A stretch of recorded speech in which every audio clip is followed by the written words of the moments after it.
ಗೆಳೆಯನು ಬಂಧುವೋ ಯಾರಿವನು, ನಗುವಲೆ ಜಗವನೆ ಮರೆಸುವನು, ಬೆನ್ನಿಗೆ ಕೂಸಿವನು, ಹಗಲಿಗೆ ತೇರಿವನು, ತುಂಟ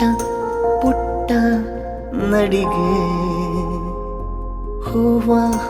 ಮುತ್ತು ಎದೆಗೆ, ಮರಳ ಜನನ ಮರಳಿ ಬಂದರು, ನಾನೇ ಮಗುವು ಇವರೇ ನನಗೆ ತಂದೆಯು, ನಾನು ಮತ್ತು